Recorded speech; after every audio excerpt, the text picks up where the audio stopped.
Hello and welcome to the Identity Podcast presented to you by Find Your ID NYC. Of course, we are right here live for the Identity Podcast as we are every single Wednesday at 7:15 p.m. Eastern Time on Facebook, YouTube, and Twitch, all at the Identity Podcast. Don't forget to check us out on all streaming platforms, including Spotify and Apple Podcasts 24/7, 365 days a year, of course, at the Identity Podcast. And of course, follow us on all social media platforms at the Identity Podcast, including Twitter, YouTube, Instagram, TikTok, all the good stuff.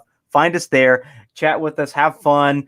We post crazy content. You can always see the cool promos that Tarik posts. His are always much cooler than mine. After that, don't forget, if you love the Identity Podcast and want to sponsor us, well, guess what? You can. All you have to do is email us at press@findyouridnyc.com, that email below, and go ahead and email us there, and we'll get back to you with more details on that. Of course, subscribe to the Identity Podcast Patreon page today and join our Discord page as well, as we have lots of fun groups there where we can chat, some voice chat, some game night stuff, all that. So lots of cool things that you can do with us on Discord. And of course, check out our Identity Podcast link tree, which you can find on all of our about page or bios on all of our social media pages. You can find that there for all the show's essentials. Of course, I am Caleb, your co-host for the Identity Podcast, along with my fellow and lovely co-host Tarik, the man who just looks great as always.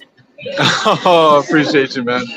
Forgive me if you guys hear any noise or anything, but I'm so happy to be here with both of you and our audience. I hope everyone's doing well today. Enjoy. Can't wait to jump in. Well, as we get ready for this week's show, of course, thank you as always for listening and watching the Identity Podcast. We're so grateful for you all, and we're so grateful for this week's show, Inner Light. That's right, episode 45. We're almost to 50. It's crazy. We're just a little over a month away from our 1-year anniversary of the podcast, and the ways we have grown, the ways this podcast is shaped over time. It's unreal, right? It's absolutely unreal. I know Tarik and I cannot believe it, but here we are. Here we are, episode 45 with Dmitria Burby. We're so excited to welcome her onto the show. Welcome, Dmitria. How are you today? Hi, guys. I am doing so well. Thanks for having me on. Thanks for coming on. We're so grateful to have you on and to be able to talk about all kinds of things. And something we really like to start with on the show is being able to ask about you and your journey. You know, where have you come? Where have you gone and everything, and of course, you know, just kind of dissecting what your identity is. So kind of what is your journey, and where has it taken you today? Yeah, I started out life as a type A overachiever. I'm half Korean, and I think that influence in my life was really focused around doing well in school and, you know, having a really lovely career that everyone could be proud of and brag about. So I focused on that for, you know, essentially all of my life, figuring out how to put together the perfect life. How could I get a really great job? How could I excel in that and make it into a career? You know, find a spouse, create a family, have children, all of those things. And I was successful at that. I was proud of that. And I realized over time that I had all of the pieces in life that should have made me really happy, ecstatically happy. And I was anxious. I had anxiety where I couldn't really leave the house sometimes. I was, in retrospect, realized I was really depressed as well. And I just could not figure out why I wasn't happy. And it set me on this path of figuring out how to access happiness for myself. And when I started to dissect what I needed to do to access joy and happiness in my life, I realized that I didn't know who I was. I didn't know the things in life that I enjoyed doing anymore. I knew how to be a mom. I knew how to be a wife.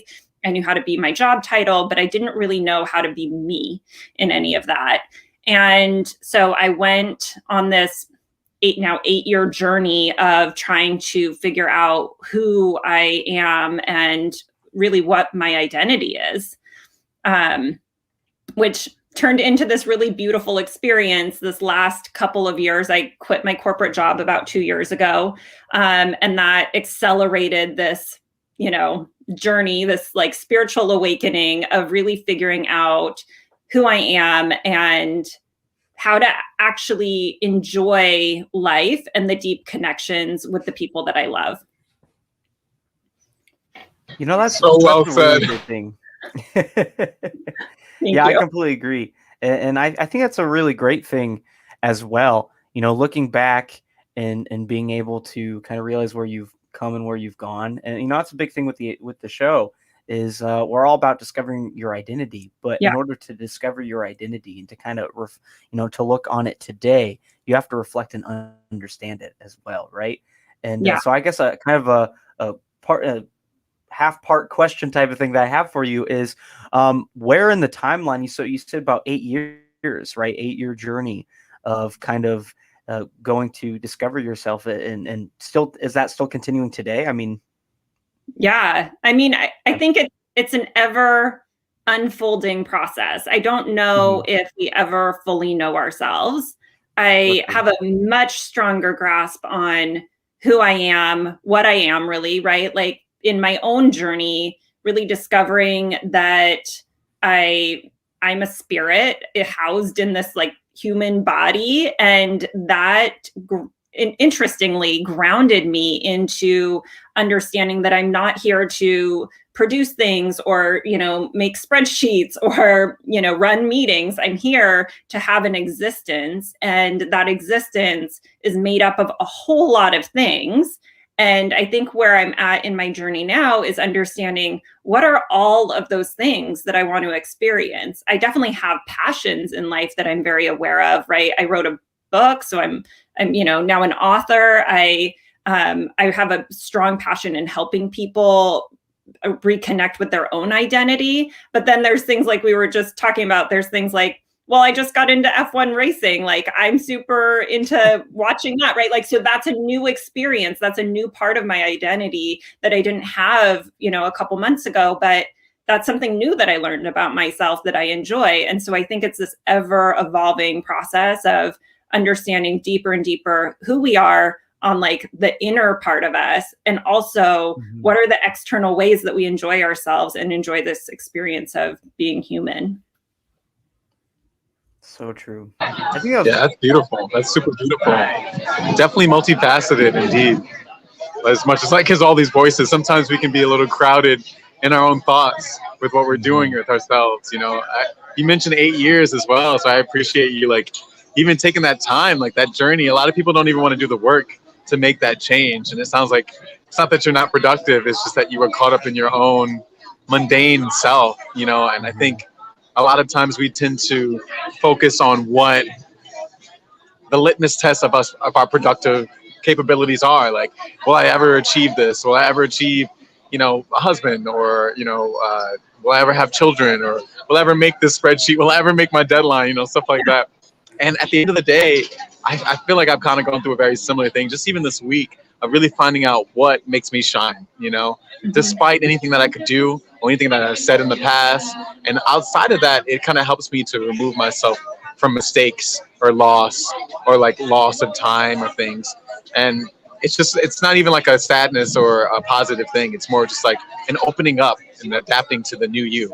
So I'm happy to see the new you, and I would love to hear more about racing, because it seems like you're zooming onto a whole new existence for sure.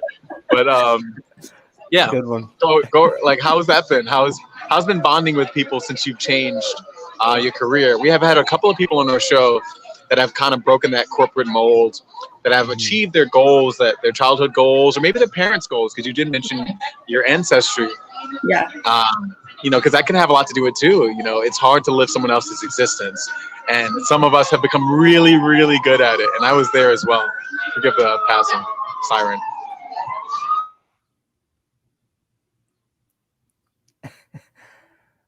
New York City's never quiet. My apologies. Sorry. But to add on to that, I think Tarik was hitting on to something really powerful there, and not only for what this show is based on, but also kind of who you have started to build yourself on, right? Yeah. your inner light, so to speak. And Yeah. I took that title of the show from actually your bio on your website, Inner Light, and I thought it was great. It was brilliant. I was like, this is a great way to make the title of the show, title of this episode, Inner Light. And I think I can't imagine what it must have been for your journey to find your inner light, nor what it must have been for Tarek's or the person over there or whoever, right? Mhm. And same for myself or anybody else, finding your inner light, finding that kind of that thing that ticks, or the thing Yeah. that really kind of allows you to move forward is really difficult at times. And so 8 years, that's a long time. And I think, to add on to what Tark was saying real quick, Tark says something like most people aren't willing to put in the time. I think not only willing, some people just aren't able to, right? Some Yeah. people have a really hard time being able to find the mental capacity or stability to do it. And it's because it is difficult. And Yeah. so for yourself, Demetria, again, if you want to share, like, what were some of the emotions that were constantly going through your head throughout the past 8 years and even still today? Well, I think it's important for my own journey, and I think there's a lot of people out there that are like me, that before that 8 years started, like, whenever that moment was that I sort of like switched into this gear, before that, I didn't know there was like an inner light to find. I was just so completely unaware. I thought, okay, yeah, if I, have a good job, have enough money to support myself and my family, I have a nice house, like, there's food on the table, which is like obviously those like essential things, then eventually you get to this place, and then there's like some happiness bell that's rung, and you're like, okay, congratulations, you're happy now, right? So I didn't know that there was another way. I didn't know that that path that I had been walking was a little bit of a false illusion for me. So when I got to that point and I was like, oh my gosh, I'm totally secure. Like financially, I'm secure. I have enough money to feed myself and my family in excess. So how is it that I'm not happy in this moment? Because that was my belief since I was a very little girl, that if I did all these things that I would get happiness later in life. And so it was that moment that I was like, there's something missing in this equation. I'm an engineer by education. So I was like, this isn't adding up. Like this story that I've been told my whole life of like, you do the right things and then like you're happy, that story's not adding up for me. So what is it that I'm missing? And so it's almost like I stumbled upon this path of finding my identity because I was just really searching. And that first 4 years, even, I didn't know what I was looking for. I knew I didn't really know who I was, but I didn't know how to find myself. I didn't know there was this concept of like an inner light or like an inner energy or power inside of me that then could like literally energize me, empower me. I just like, you hear about your soul, you hear about your spirit, you kind of like are surrounded by religious dogma and connotations, but like I never really took that to heart, even though I had like an extensive religious upbringing. And so it was really, I would say like 2 years ago where I was like, oh, okay, I get it now. This soul that we talk about, this spirit that is spoken of, is actually like an energy that lives inside of me. It's alive. And it's not just this thing it's not a component, right? It's like an essential part of me that actually exists and like energizes me as a person. And then, my journey continued and I was like, oh, holy shit. Oops, sorry. I don't know if I should use that language, but this light that like I've been holding inside of me, I can like allow that to come out and radiate out and like illuminate the possibilities for other people. Mm-hmm. And so that to me was like a moment where I was like, okay, my life has completely shifted from thinking that I can continue to just like live my own life. I'm this one individual, encapsulated in my own world, to yes, I'm still an individual, but I have this gift that all of us have, right? I've just discovered that I have this gift too that can help illuminate this like possibility for everybody to access joy and happiness and fulfillment in their life. Wow, that's so beautifully said. You said so many key points there. With the essential aspect of our spirit and that inner light being something so important, and something that like you can literally feel that yearning, that feeling that you were like, I feel so unfulfilled, and it's not necessarily a happiness because you are happy on this planet, but it's an unfulfillment of purpose of sorts that I would say. And I'm not coming from the background of like you've done some pretty awesome corporate stuff, and I'm sure we can go into that very soon. And I would love to hear more about your process with your book, because you're definitely very intellectual and very studious, and and that's something to be said on this planet. But I would say I did experience going through multiple religions and understanding those things, and still yet to find exact fulfillment the way that you were describing, until I realized that that inner being was something almost outside of what I'd known completely. Everything I knew, whether it be spiritual or not, whether it be transcendental meditation or whatever it is, there are paths to get to this space, but it really truly is separate from the being that we exist in. That's what I've come to realize. Like, whether it's not a male, it's not a female, it's not a dog, it's light, And I love that we've chosen this episode to be called Inner Light. But there's also an outer light as well that we shine and we project to other people, and that seems to be the afterglow of what we tend to kind of focus on. You're like, I make other people bright, I make other lives happy, I make sure that my family feels great. But do I feel that same fulfillment? And I think that's what kind of came to terms 2 years ago, for sure, for you. So how did you get, what was the process of you like going through that visceral point, and even getting to the point to like, I need to share this with people through a book? Yeah. Well, I was not when I left my corporate job, I was not at the point that I knew I was going to share this with other people, but I was in a corporate situation where I was like, this is no longer healthy for me. And that was sort of the point where I was like, I know that I need to make some changes to ensure that I'm doing what's best for me, to actually have this light inside of me that I've just newly discovered and like am fascinated with grow, instead of doing things that continue to dampen it. And it was sort of that first moment of self-care, and then boundary setting for myself, like truly honoring me and like that spirit, that soul inside of me. And I do believe that when I left my job, I mean, it's such a like big decision to just like leave your career. And like, I don't know how smart it is. It worked out for me, but I was like, okay, I'm taking this like pretty big risk to just leave my job. I don't know what I'm going to be doing. I just know that like I need to take care of myself and, rebuild this connection that I want with my husband and my children. And that's sort of like my only goal at that point.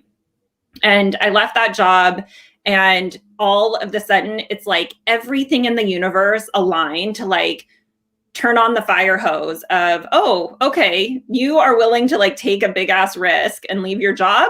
Cool. We'll send you every piece of information that you could ever dream of, or like never dreamed of knowing, and like it's all gonna hit you all at once. And I was like, oh my gosh, this is like so overwhelmed. Like just people coming into my lives. Like one of your questions earlier was, like the type of people that I interact with now is totally different than the type of people that I interacted with in my corporate life. But I believe I'm on this like spiral where I'm like, okay, I'm out here learning all this stuff and like evolving and becoming, this new me. And I'm like circling back to a lot of my corporate friends and realizing like, okay, I can come back and I can help them. I, can have more empathy for where they've been and what the situation they're literally in. And I really pride myself on being able to integrate like this, like pretty out there woo-woo stuff and your actual reality, like daily living, right? So it's not like you have to quit your job and like throw it all away to access this.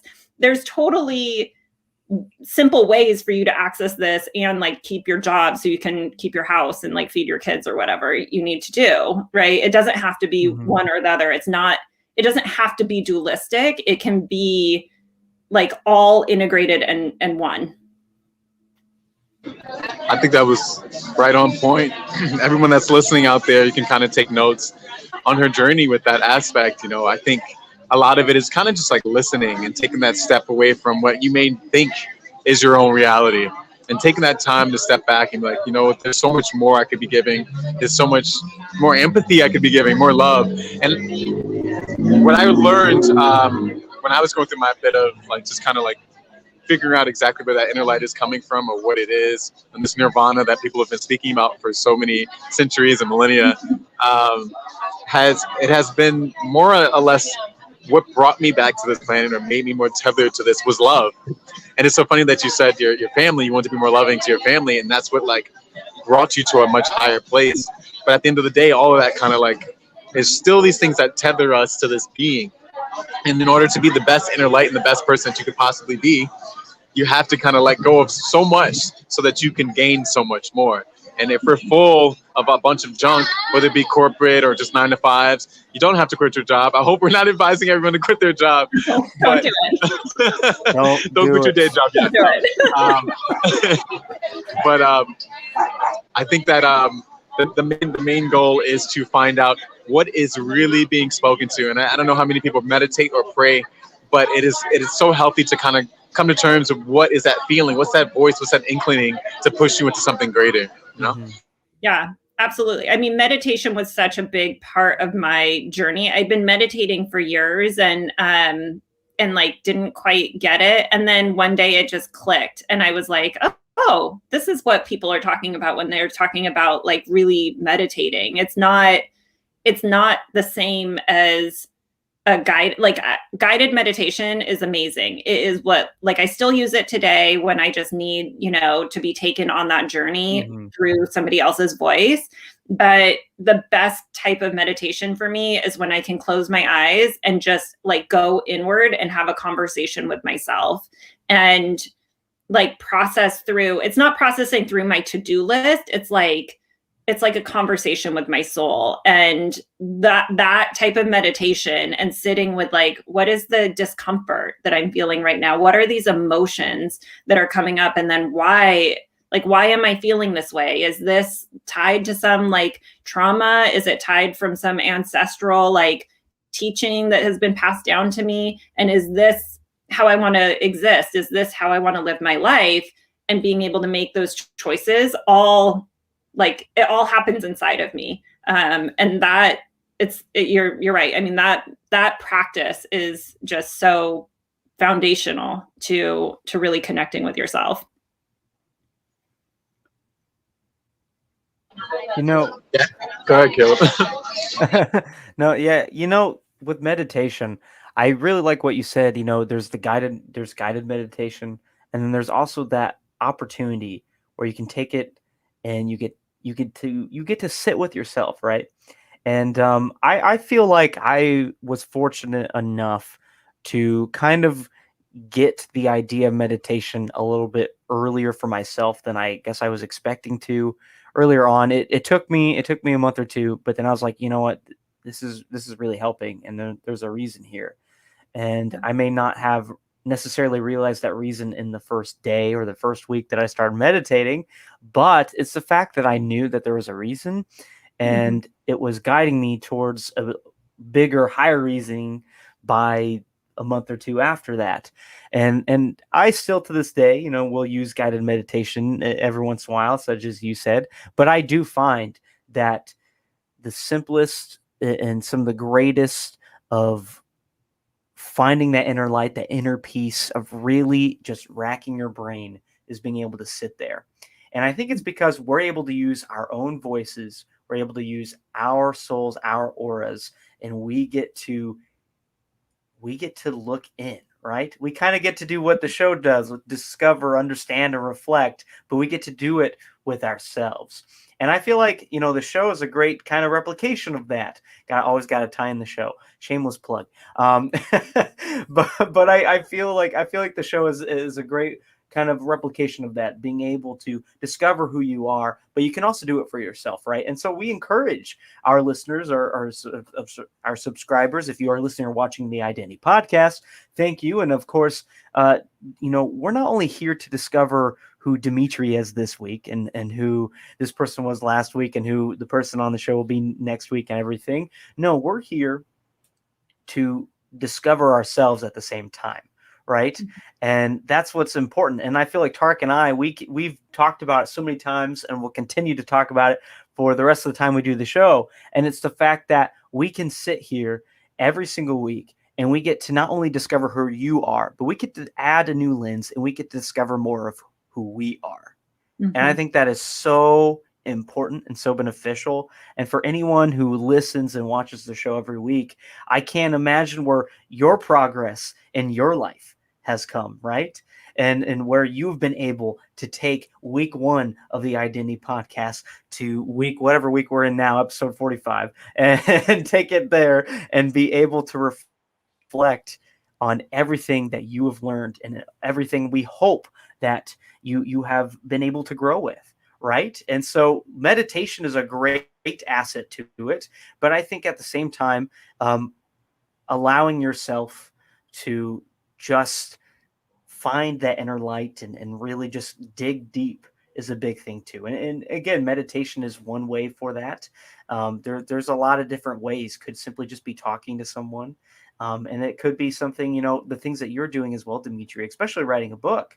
And so as Tarik kind of hinted at a little bit, when it got to you becoming an author and started, start to write and everything, what really like made you put the pen on the piece of paper and be like, I got to write this? I think it's very similar to why you guys do this podcast, right? It's this idea that if I can share my story and help one more person feel less alone in their journey, they can connect to somebody, and that each story that's told illuminates this world of possibilities, right? Tarik, earlier we were talking about like there are so many different paths to finding yourself. There are so many, like hundreds and hundreds of years, centuries of teachings that they're like, you can get there this way. You can go through really formal religions and find yourself. You can go through, all sorts of things. And it's like the more stories that are out there that then somebody can consume and say, oh, this is a possible path for me, or this other person has a possible path. And then you can say, oh, okay, this really resonates with me. I'll take that from this person. And this thing resonates with me over here. I'll take that. We each have such a unique way of finding ourselves and walking that journey that if there can be more information that's just freely shared with people, that is just raising the vibration. It's giving other people opportunities to really find themselves in a way that is natural and, resonates with that individual. And so that was the driving force of writing the book.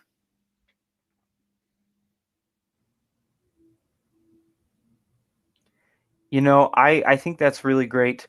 And I actually think with that and with that driving force and everything and what Tarik was touching on, I feel that is just a great reflection on and kind of showing who you are as well, right? Because it kind of shows your experiences, your past 8 years, and then you get to reflect all this on pieces of paper, right? Mm-hmm. And I think that's one of the beauties of something like a book is we get to pick up a book or put, audiobook, whatever you do, whatever you fancy, and from there and are able to take something like that and are able to really just divulge yourself, right? And kind of insert yourself into something that is just absolutely beautiful. And I'm sure Tarik could expand on it as well. But I feel that with this kind of path of identity, as we like to deem it on the show, you definitely get into this different debate, right? And I know that's something that we kind of said before the show is to talk about like this internal identity versus external identity. And I'm kind of curious how this kind of relates to everything and kind of how you see it and everything. I'm kind of sitting here racking my brain. I'm like, how can I take this in what direction So that way Yeah. I can fully understand more of what you're trying to kind of teach us as well. Yeah. Yeah. Well, I think from my own journey, the big revelation that I had is that I identified myself by external factors and external definition my whole life until very recently, until like this epiphany of like really finding like my soul and my spirit and identifying with it. Because everything in my life up until that point was, well, my identity is a good student, so I need to get good grades. I'm a hard worker, so I need to produce a lot of whatever I'm doing. I'm a good wife. Like, what does that mean? That means whatever, you know, being a good wife is to somebody. I'm a good mom. Okay, so all of those are external definitions or or labels that I was putting on myself. And I think in some ways that's really natural. When you're young, you don't really know who you are yet. Like I really didn't know who I was apparently. And I just glommed on to these things that made me feel like, oh yeah, I can be this person. Like I'm really good at like putting that suit, that label on me. And now it's not that I'm not those things. I'm still a wife. I'm still a mother, hopefully a good wife and a good mother, but I don't have the same sort of identity about those things. Like those are roles that I play. Those are things that I am and that I do, but they're not who I am inside. Who I am inside is a very like different thing to me. It's I'm connected to this spiritual being that resides in me, that is here to experience earth and connection and emotions and feelings and actually like have experiences like with material things, right? Like holding a laptop or a phone or, going to a race or whatever it is, a baseball game. And so that being inside of me is who I am. And now I can be a mom, but that's not my identity any longer. So it's that, I think it's this like sort of archetype of transition from like external needs to internal identity, and then actually coming back around to, oh, it's okay to be a mom too, or like have this nice whatever thing that I really wanted. It's okay to have the purse that I like. It's okay to wear a name brand of something. You don't have to give up and like give up all your earthly possessions in order to know your identity. Your identity is what roots you, and then how you express yourself is totally up to you. It's sort of an interesting recent discovery of mine that the way that you look on the outside, like the way that you present yourself, you have no idea if that person is totally connected inside or a total mess. And I just wrote a blog post about this around like not judging people around if they're like in designer clothes. It doesn't matter, because you actually can't know unless you talk to them and have that conversation how connected they are to themselves.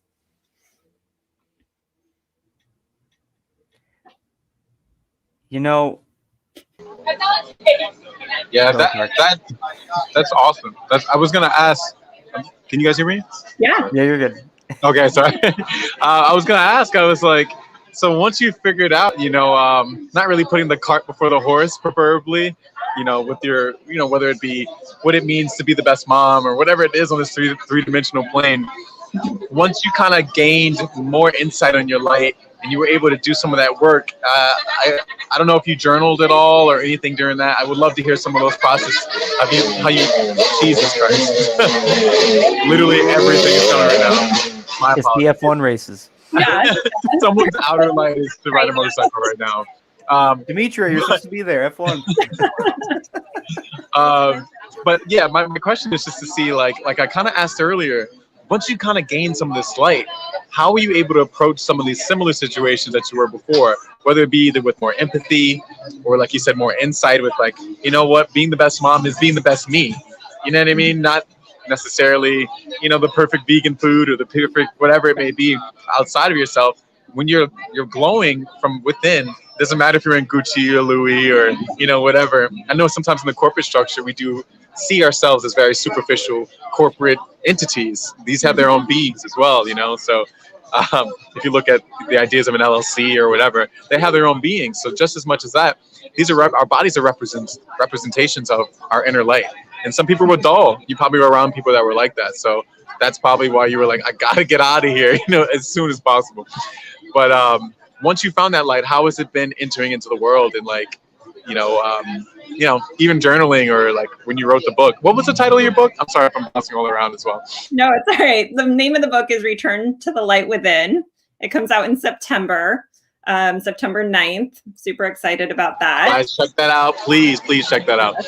So excited. But yeah, I mean, journaling was a huge part of my processing of like what was happening to me, what I was experiencing, what I was discovering. I think it's super normal. I mean, I didn't know it at the time, but I thought I was going crazy, right? Like this idea of like, okay, I'm really comfortable with everything that is in the 3D. I'm really comfortable with like something that can be seen in front of you, but I wasn't really comfortable with something that is invisible, right? Like that we can't actually touch or feel physically. And so I was like, am I going crazy that I believe this stuff? Like, I don't really know, like I didn't know anybody that was really spiritual in this way. I didn't have that community. I didn't really know. I just like fell into it. And I was like, what the heck is happening to me here? And so, yeah, journaling was like my like best companion to say like, okay, like I wrote everything down, tried to process it there. And then ultimately that's how the book came about. Was I started writing and I was like, oh my gosh, I have all this information about what I was going through and what was going on in my mind. And I just thought like, I should share this with people so they don't feel crazy. So like, or they at least have a partner in feeling crazy, one of those things. And it just, yeah, I mean, journaling, meditating. And then I really spent some time where I felt really lonely. Like I was literally just the only person that has ever experienced this, which I now know is not true. But in that moment, you're like thinking that you're the only person on an island. Believe me, I know. I know completely. Yeah. You have to get to that point, I feel like. But yeah, continue. Yeah. Well, and at that point, I just thought like, okay, I know I'm this powerful being, whatever that means, and I was like, I should be able to call in people into my life that are my people. Like, let me call in my soul family. Let me call in these people with, that have similar experiences, that can have conversations about this stuff. And I just started to somehow meet people that were having similar conversations that, could help process some of the stuff that I was going through. I could help them because we're all in this journey together, even if you don't know it yet, right? And so my experience in sharing it can help you, and you've gone through some stuff that can help me. And so as long as we're all open and talking about it, then we're, naturally just helping the community with deeper understanding of what they're going through and the ability to integrate it.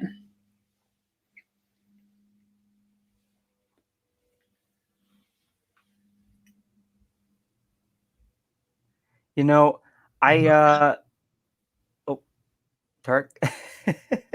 You good, Caleb? There's a slight delay. Delay for me or for you? It doesn't matter. It's okay. I actually do have a quick question, Dmitria. With the book and everything, and now, if I'm not mistaken, you have another book coming out this year as well, correct? I do. It's like I'm working on being okay with it, because I'm like, it's weird to put out 2 books and they're coming out like 2 months apart. But so the first book I wrote, and it's my memoir, so it's my journey, and I was like, just felt like so good about that. And then I was like, oh my gosh, there's a second book. Like, how is this possible? I just finished that other thing. But the second book is it's a framework for self-discovery. And what I realized as I was writing the first book was that at every like sort of big breakthrough, I was going through this process, and I was able to turn that into 7 steps. And they're to me, like, really obvious and simple, but I was like, I didn't actually understand that that's what I was doing until I wrote the book. So I had been through this process 40 times by the time that I realized that I was doing this process. And I was like, I should just write this down. And so I wrote down the steps, and then I was like, oh, I need to describe these things. And then all of a sudden I had written a book about it. So the second book comes out in November, and it is the framework with I think of it as like a masterclass. It has examples from my experience, examples from client experiences. So you can get like a little bit of perspective in different, ways that it might happen, or, the ways that you might access those steps. And then there's journal prompts to help you really bring it home for yourself. And the idea is that you read the book, you go through it, you write the journal, the journal entries, and then set it down for a while, and then do it again, 6 months later, and see. And what you'll see is that your growth, right, is a spiral. And so the idea being that I'm hoping people date their entries, but if you date that first entry and you date the second entry and then go back and read it, you'll see just how much progress you've made and how you have grown so much by going through these steps to really uncover new information about yourself, and then the process of actually integrating it into yourself and honoring that, and then actually getting to self-expression and sharing that with the world. So that's the second book. Yeah. Phenomenal. I had another quick question. I don't know how quick these questions are coming. What I was gonna say was, as a mother, how have you taught, because that's one aspect we haven't really spoken about, is how to teach children to kind of achieve this before they kind of develop this shell of an existence. You know what I mean? So I'm curious to see how as a mother, how have you been able to translate some of this inner light to them, to teach them about their own inner light? Yeah, it's such a good question. And so my kids are 19, 17, and 11. And, imagine that really they had one mom for most of their existence. I was one person for most of their existence. And then 2 years ago, they got the new me, right? Or not even 2 years ago, right? It was probably less than that, to be honest. And so they're like, whoa, this lady is around now. I mean, I traveled for work every single week almost. I was not present. My kids had nannies, we were a really hectic household, just trying to coordinate everything. And then all of a sudden I quit my job, and I was like, I'm here. Let me make those snacks for you. Let me make sure everything's vegan in the house and healthy. And they were like, this is disgusting. Where are normal packaged foods, and why are you doing this? Where's the Lunchables? Where is it? Yeah, exactly. They were like, you could go back to work now. This food is not good. But it's constantly at the top of my mind of, how do I ensure that I am creating an environment where they don't get lost in the same way that I did? And I think the best way I can do that is to be an example. I'm super open with what I've gone through. I try and normalize all the woo-woo conversation that happens in our house, and help them understand what I'm actually talking about. I help them understand how they could take those concepts and interact with their friends in a different way. And then I think the most important thing that I do, especially with our 11-year-old, just because she's youngest and I'm still able to mold her. It's a little more challenging with the boys that are, at the end of their high school and in college. But she's still malleable enough that I really talk a lot about what she believes, what is her inner guidance telling her. How does she stay connected to her intuition as she's in middle school? It's such a prime age for this, as she wants to look like other kids, or do something that the other girls are doing. Why is that? Is it because she wants to fit in, or is it because she truly enjoys that activity? Is it truly that's the way that she wants to express herself? And I don't think that I always land those conversations, and I definitely don't always win those battles in, are you sure that that's what you want to do for you? That sounds like something that all the girls are doing and you just want to fit in. But I think it's planting those seeds in her mind now that will blossom at some point. Maybe it will take 38 years, like for me, but maybe not. Maybe not.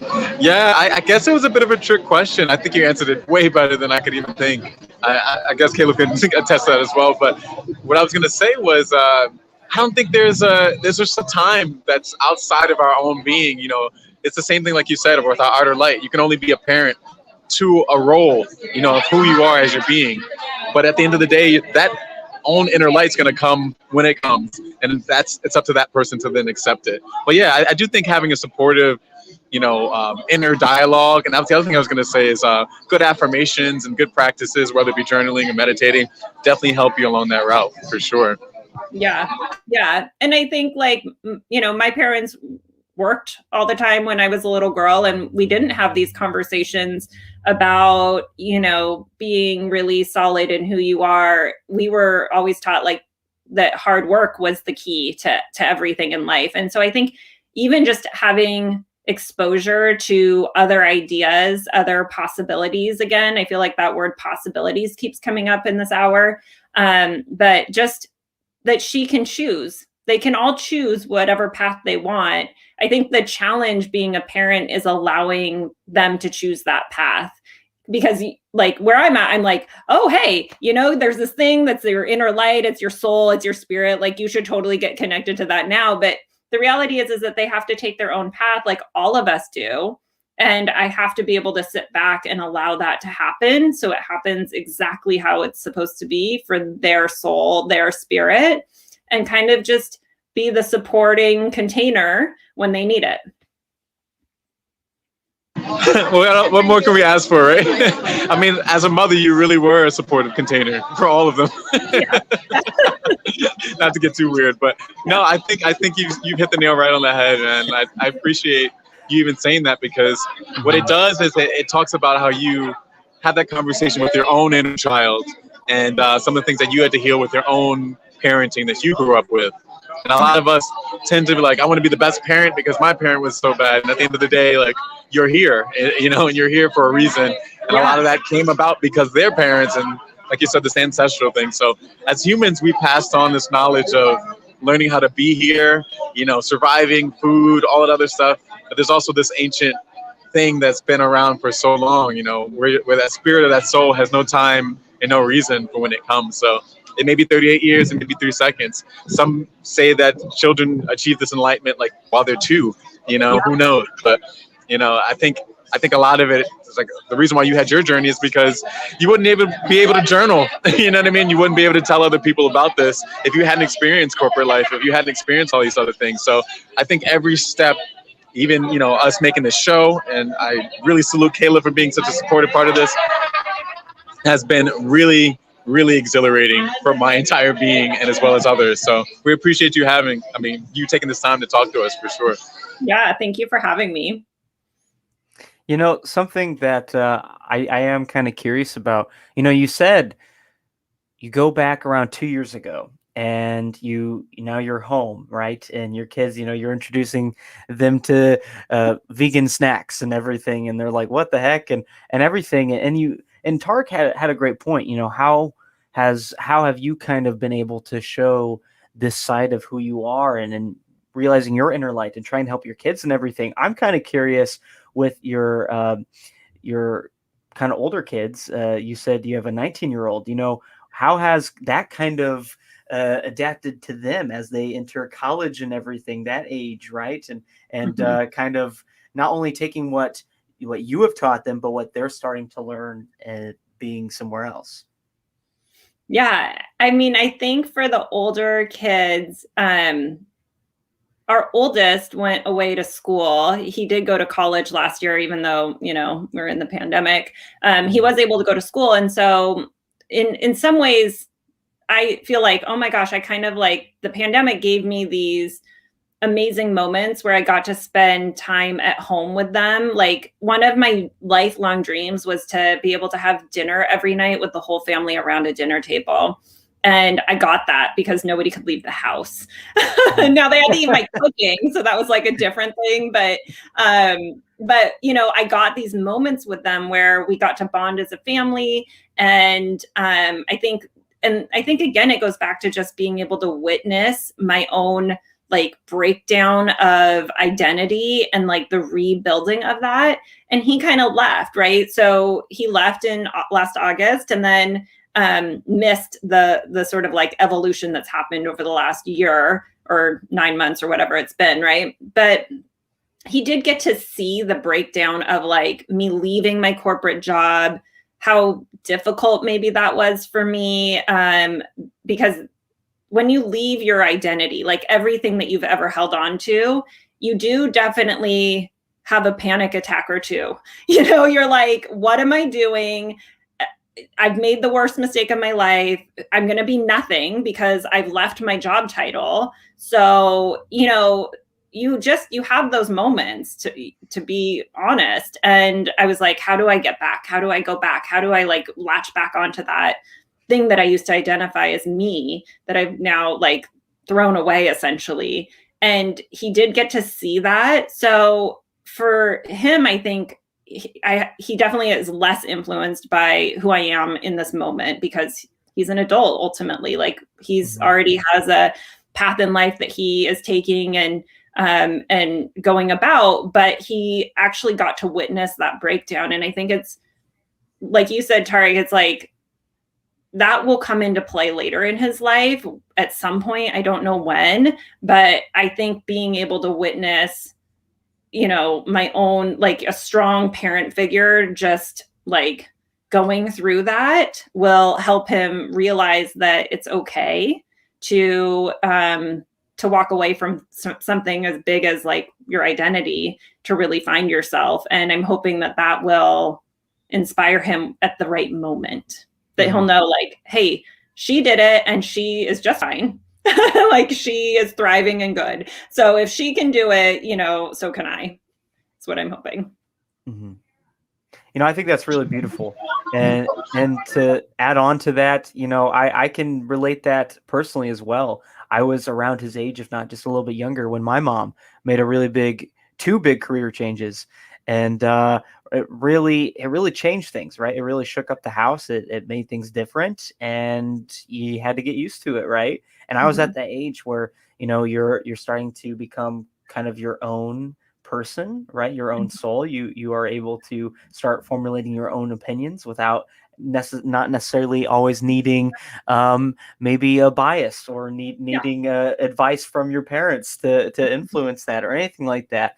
And then once I went to college and everything, it was definitely different. And even now, coming back home after college and everything, after graduating, you look back and you certainly realize the differences, right? And so I was just kind of curious to kind of hear his perspective and just to kind of see how things have been for him, because I've been in similar shoes, and it's tough, especially as a kid experiencing that with your parents. But I think you right at the end there, Dmitria, you hit the nail on the head, and that's you hope. By you being able to persevere and by you being able to find this light and being able to find a piece of good from this in a part of yourself, you hope that if they ever enter that, whether it be now or 5 years from now or 20, whenever it may be, that they can reflect and look back and say, hey, my mom did this, my dad, whoever it was, I can do this too. Yeah. I can do this too. I can relate it, to that experience, but it's also my own thing, but I can do this too. And I think that right there that's like super influential for me. I love that. And I think that's great. And I'm sure Tarik has talked about different moments where he's realized stuff like that too. So yes, indeed. Yeah, I was going to say, just having an example like that. I mean, my mom was very transparent with me about her emotional space and spiritual space. I would feel like that's kind of why I have like a little bit of a leg up on certain things about my own self. But like I said earlier in this podcast, like all of that kind of faded away when it came back to me finding my own light. So I do think that it's awesome to see your parent be like, go through an intense ego death. You know, every choice, like if you kind of look at it in a sense of every choice we make is that outer light. The choices are the outer light, and that's what makes us become who we are. Because every time we make that yes or no, or like, I'm going to get up, I'm going to do this spreadsheet, or I'm not going to go to work, I'm going to do this. Choices are made and things are going to happen. Like I worked as a freelancer for some parts of my life, and there are parts where I felt like I had to be on every gig and I had to be the most productive. And it wasn't until I took time out, like, you know what, maybe I don't have to be there, that I was able to get more opportunity, more money for what I was worth, because I was willing to stop taking the stuff that I wasn't worth. You know what I mean? So there's some things that do need to die off, and, you know, that's the ego death for you. You know, so it's letting go of some of that stuff. It's funny, my husband wanted a new car, and I was like, okay, well, you can get a new car. And not, I mean, like, he can do whatever he wants. He's an adult. Don't make this story sound worse than it is.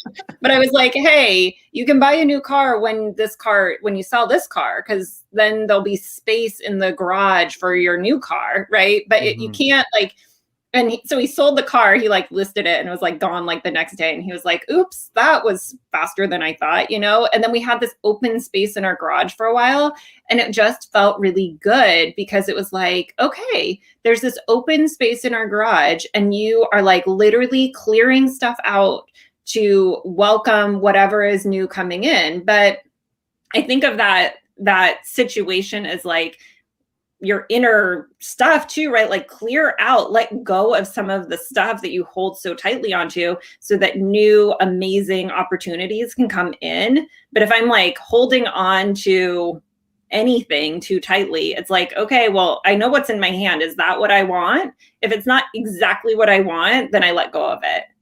And then I'm free to again, open to that realm of infinite possibilities for something new and better to come in that's more aligned to who I am. We're not filling those voids anymore. We're allowing it to be, you know, just being just enough, you know? Yeah. Mm-hmm. Yeah. You know, I feel like there's definitely a level where I work in radio. And so a big thing in radio, and I feel like a lot of industries, is kind of the yes factor, right? I've had many mentors, and they've all said, you know, if you want to really get somewhere in radio, you've got to say yes all the time. And I realized in the past year that that's not necessarily the case. Yeah, you don't want to say no all the time, and that goes with any industry, right? But there's definitely a level where you have to have that space, right? That openness. You have to allow yourself to breathe, and you also have to allow yourself to realize what path you need to take. And that's something that I found myself in, was I was saying yes too much. And I wasn't really able to find out what exactly I wanted to do in radio, nor was I able to really give myself any good opportunities for me to reflect on what I was doing. I was saying yes, and I was receiving great opportunities, but wasn't necessarily what I wanted, wasn't necessarily what was best for me, right? And I think I know several people that have felt the same way in their careers, in their industries, and maybe their home life, where they feel like they have to constantly fall into that yes factor. They have to be complacent, and they have to say yes. And I feel like that kind of goes a little bit into this too, where we have to allow ourselves to find that openness, that space, even if it's the smallest space out there. It's the fact that at least it's something for the time being, and hopefully it will grow over time, and hopefully you're able to just kind of let it I guess bask in the sun a little bit, right? And be able to just kind of hold on to that open space. And it's definitely, it can be difficult. It can be. I've learned it can be really difficult not saying yes all the time, but at the same time, as Tarik was kind of mentioning, you know, once you kind of get out there and realize that you need to take some time for yourself, or maybe I have to say no, you know, it's not good for me mentally, or it's not good for me in the future. I need to say no. Once you do that, things change. And I'll never forget the first time I said no to someone, and I was like, actually, no.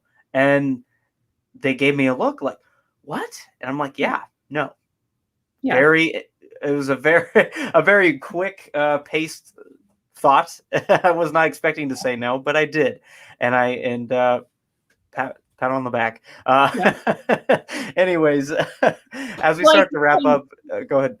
Well, I mean, I think when we are generators, when we naturally are producers of things, which I think all of us are, it is really easy to just get caught up in the next thing that you're producing versus thinking about what is my life plan, like not life plan, that's not quite the right verbiage, but what is it that is core to me that is so important. So for me, it is, I want to live my life where I'm joyful and I'm happy.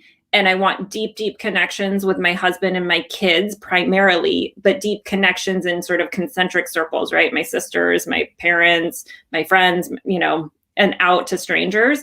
And to me, that is the most important thing. And so I always think about, like, if an opportunity is coming in, does it align to that? Does it make me joyful? Does it make me happy? Does it create deep connection? And if those are not aligned, if it's like, no, this is not going to be fun, this is going to be like horrible, or, it's superficial in some way, then to me, that's a really clear indication of a no. Whereas if something comes in and it's aligned with like the core of what's important to me, then it's really easy for me to have those boundaries of like, yes, call it more of this in, and like, no, that doesn't fill me up. So well said, and so reflective of what we're going through 2021 with all the entrepreneurs switching into what really, aligns with their core belief. And I think that's, hopefully that's a new world we're creating, Yes, let's hope. Well, I actually think that's a great way to end the show as well. I think that's a good stepping stone. Tarik, do you have anything else to say? No, that's all, man. I really appreciate you guys for paying attention. Definitely go out and check out her book. She has one coming on the way, but this September, you guys can take a second and take a look at that. Definitely look at all the stuff that she's doing, all her work. I would love for you guys to check her stuff out. Check our Identity podcast next week as well. Love you guys.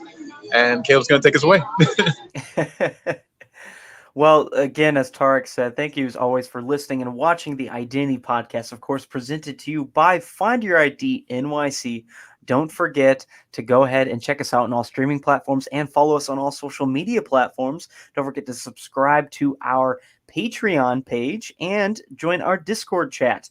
That's right. You can find those links in our link tree, which our link tree, of course, is always available in all of our bios and all of our social media pages. So go ahead and check us out there, and you can join and subscribe to both of those pages respectively. Of course, as always, don't forget, if you love the Identity Podcast and want to sponsor us, well, guess what? You can. All you have to do is email us at press@findyouridnyc.com, and we'll get back to you with more information on that. Well, it really has been an incredible episode. I feel like it's been insightful. I feel like I've been able to reflect on my inner light more. And I feel like we've also just been able to really, really get to know you, Dmitria, and also kind of get to know what you're trying to do. And I have to say, I respect you so much for it. And I continue to wish you the best with this. And I definitely wish you the best with the book. I know we'll certainly, I will be pre-ordering the book, and I'm sure Tarik will be out there as well, clicking the link, and we'll be trying to get the book and everything. But thank you, Dmitria, for coming onto the show. We're very grateful to have you, and we hope that you've been able to discover a little piece of your identity while you've been on the show as well. Yes, thank you so much for having me. It's been so much fun. Well, we would love to have you back on sometime, but of course you've been listening and watching the Identity Podcast. We're so grateful to have Inner Light, episode 45, featuring Dmitria Burby, a spirit healer and author. Don't forget to check out her book, Return to the Light, coming out in September, and her second book coming out in November, both in 2021. That's how cool Dmitria is. If you didn't already think she was cool, she's releasing 2 books in a year. That's pretty awesome to me. Anyways, I am Caleb, one of your co-hosts for the Identity Podcast, along with my fellow and lovely co-host, Tarik. We're so grateful to always have you every single week on the show. We cannot wait to just continue to do this as we get close to our 50th episode. That's right, our 50th episode. We've got lots in store for our 50th episode, and of course, we've got lots in store for August. our 1-year anniversary. We cannot wait for it. But don't forget to check out next week's show. That's our next week's show, June 23rd, featuring Denise Dixon, a life coach. We're excited to have her on the show. I've talked to her a few times, and she's absolutely just a blast. We cannot wait to have her on the show. So, of course, you've been listening, watching the Identity Podcast. Thanks, as always, for checking us out, and we'll catch you next week. Stay groovy.